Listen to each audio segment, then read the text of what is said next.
Hello, I'm Pat Weaver. I'd like to introduce you to Watercolour Simplified, a simplified approach to drawing and painting in color. I would like to take the first element of drawing, which I consider one of the most important elements of this simplified approach, and I'm going to start with a figure using a dot-to-dot line drawing, and we'll go right into this, and I'm going to show you the photograph that I'm working from. There are two figures here, but I've picked one of them over the other one. The figure on this side is more interesting because of the body language. The one on the left, the feet are equal, the knees are equal. He's not near as interesting. So I'm eliminating the figure there and taking this figure, and we'll start the drawing. So I'm going to immediately begin the drawing, and it's like scanning. And I'll start with the head and move down. And before I begin my drawing, I have to think about the size of the head because everything is relative. The body to the head and the legs and so forth. I want to make sure I can get all the figure in. And I'm going to think about where I want to place this head, and I'll get into this a little bit later about focal points and design and composition.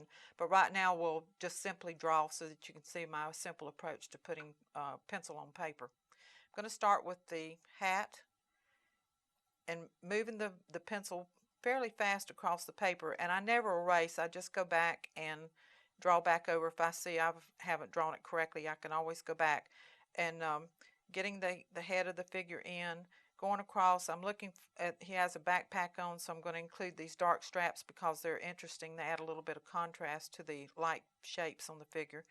Coming down, looking for the arm, measuring with my eye. I always use my eye as a measurement and comparing one shape to the next shape. Shapes are very important, and so that's what we learn to do in painting as well as drawing, is learning to see the shapes and then put those shapes down, as well as what value and what color. We're going to start right off with ultramarine blue, and then again, this is just right on top of the sketch paper that I just worked on. And I'm going to introduce some color into the hat, get a little bit of water and soften that down, leave a little bit of color there. And you note that I'm not covering everything up. I like to leave a little bit of paper showing, white paper, and I let a little bit of that burnt sienna go right back up into the hat and down into the face. And then I'm going to mix the ultramarine blue and the burnt sienna together so that I can get a nice, see what a nice gray that makes. And I can go in here and begin to find the shadow shapes and introduce those into the shirt and just link those right on down. Go across to the other side and show that linking shadow shape. And I want to introduce a little bit of burnt sienna down inside of his, because I note that his shirt is open, so we'll just let a little bit of that. While we've got this color on our brush, we'll just go in there and put it right on the hands.